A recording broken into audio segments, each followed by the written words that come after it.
Okay, ticket sellers, welcome to this week's run of show. You're gonna like this one. We have gotten a lot of inbound asking us to give you numbers around how to sell tickets, how to fill seats, how to put the butts in the seats and make them pay for it, right? And it's not easy. I've been there, kind of deciding how you're gonna price, how you're gonna promote. So what we did was we analyzed a ton of information. We ran some regression analyses. We worked with our data scientists. We asked a lot of hard questions and we looked for patterns, and we found some pretty interesting stuff, and I'm gonna get to share it with you today. Today, we're gonna dive into how to price and how to promote your events when you're selling tickets. And what I will say off the bat is this, and this is the bad news. We looked at events that were selling tickets for anywhere as low as $1 and anywhere as high as $20,000. And in each of those types of buckets, we saw sold out events. We saw people who were able to drive ticket sales. So it was hard to find patterns that were always very useful. But we were able to find a couple gems that I think you're gonna be able to apply to your programs. So let's dive right in with the first one that we call the 7-to-1 rule. So the 7-to-1 rule is pretty simple. Let's kind of run a quick scenario. If you think about your next event, let's say you were to sell tickets for $10, right? And then you send out 100 invitations and 10 people bought tickets. That's a 10% conversion rate, right? Now, if you were to increase that ticket value $7 more, so to $17, you're gonna see a 9% conversion rate. What I mean to say is you're gonna see a 1% drop. So for every $7 you increase ticket prices, you're gonna see a 1% drop in conversion. Now, that doesn't mean don't charge more for your tickets. As I said, we've seen some very expensive events sell out, but what it does mean is you're gonna need to do more promotion if you increase those prices. And as you're thinking about kind of where to land on the ticket price, we saw something pretty interesting. We started looking at all of the people who sold out their events, but did they have anything in common? And more often than not, we saw what we call the power of nines. They were using $9 ticket increments. So as opposed to $30 tickets, they were selling for a very specific number, $29.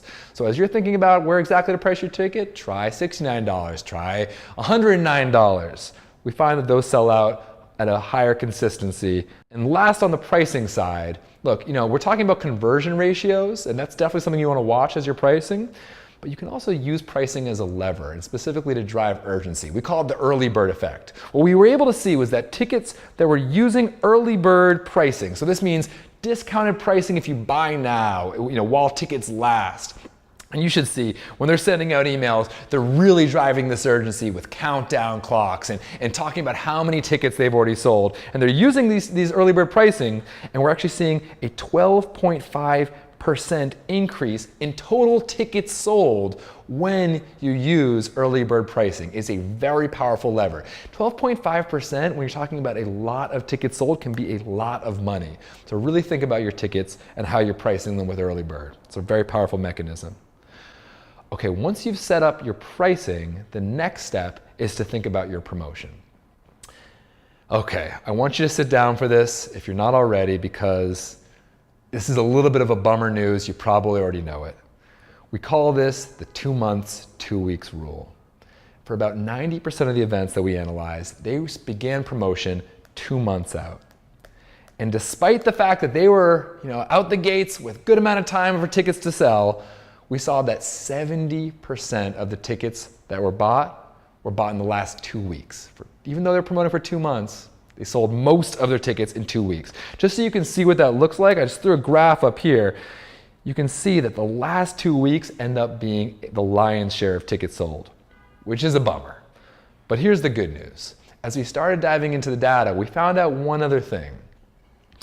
50%, half of the people that open that first email you send, half of those people are going to eventually buy.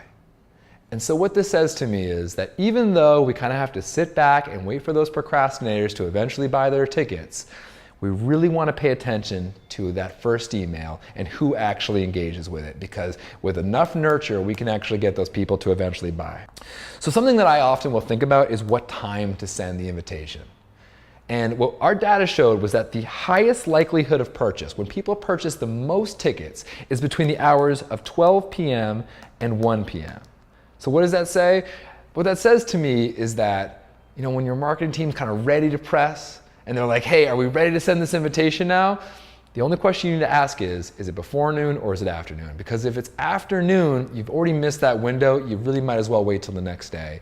You really want to focus on getting your promotional material out before noon that day so you can take advantage of that high buying window. But we know when to send it now. But now let's talk about where you're actually promoting to. It really is important to take advantage of Google Analytics and look in your Analytics tab and understand where your traffic is coming from. And what we have found is that finally, mobile traffic, when it comes to ticket purchases, has crossed over 50%. Now it's 56% of your attendees are purchasing on mobile. What that says to me is you better be optimizing your mobile experience. Make sure it's seamless. Make sure it's easy to buy, right?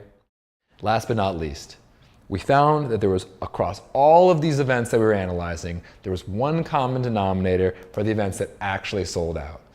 The events that put the attendees on the page and put the speaker pictures on the page, really promoting via social clout, they had a nearly 2 times higher likelihood of selling out their events than those that did not show the attendees or the speakers that were going to be at the event. Social clout's a really powerful mechanism, and I would urge you to take advantage of it. You need to market through your attendees and market through your vendors, market through your speakers, market through your sponsors. It's really the best way to sell out your event. Okay, I hope you find that useful. If you have any questions, any burning questions, please let us know. We've got some genius data scientists in the back running regression analyses. By the way, thank you, Mike, for all your work on this. I'll see you next time, guys. Thanks for checking in.